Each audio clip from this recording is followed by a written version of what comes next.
Has anyone in this room ever experienced war? Have you viewed it? Have you actually been there? Not read the history books, not watched the news, but been in there. Seen the gruesomeness of war, seen what it does to an individual, see the power it creates and the corruption it causes. Have you been in war and seen what it does to the individuals, just throwing them to the wayside? I know I hadn't. At least not until I couldn't even envision it until I read Caroline Forche's poem, The Colonel. So, in 1978, Caroline Forche went to El Salvador. While there, she visited because she was trying to write her poem. She wanted to see, she was a human rights activist, and she wanted to see the things going on. And her poem is a response to the American public from what she actually saw, or at least she said she saw. So, the first big thing that she's trying to get across to the American people is the gruesomeness of war. How it can be so awful that you cannot even imagine. We're sitting here right now. Y'all are sitting here right now.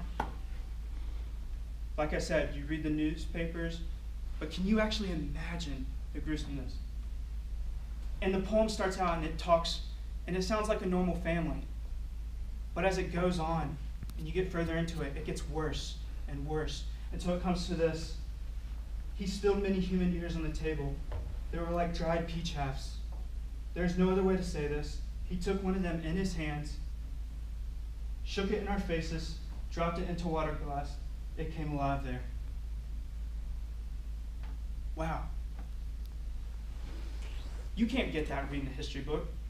And this is what she was trying to portray to the American people, to let them know how awful it was actually in El Salvador. My second point is an incorrect use of power. The corruption. You know from the beginning of this poem, The Colonel, that is going to be something about power. A man or woman with high ranking. And you can start to see him lose it in the middle of the poem, especially during this.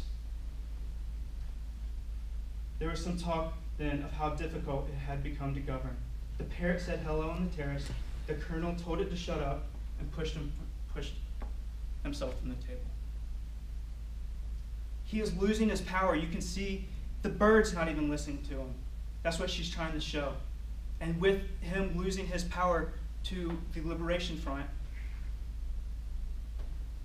he's losing it. He's becoming corrupt. He's doing evil things. He's cutting ears off people and killing them. You're not going to get that in the news. You're not going to get that in the history book.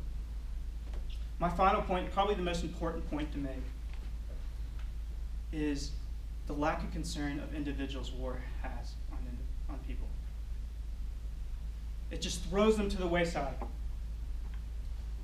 And the ending lines say this. He swept the ears to the floor with his arm and held the last of his wine in the air. Something for your poetry, no? Some of the ears on the floor caught the scrap of his voice. Some of the ears on the floor were pressed to the ground. These lines have two meanings. One is to show the people the oppression, the violence, the human rights being violated. But the other is to tell the people they need to stop having their ears to the ground and turn them over to listen. And Caroline Forche, before going to El Salvador, did not realize this. But afterwards she knew, and she knew it was her job to go tell them. Now, why is this important to us? We have less than a year before we're about to be officers and leaders in the greatest nation in the world. It is our job to realize the gruesomeness of war now and how war can make power and give you power that can cause you to be corrupt. Otherwise, we could be the forgotten names. We be the ones that won't be remembered.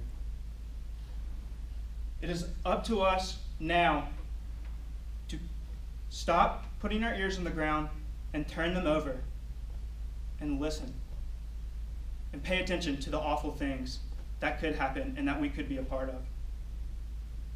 Thank you.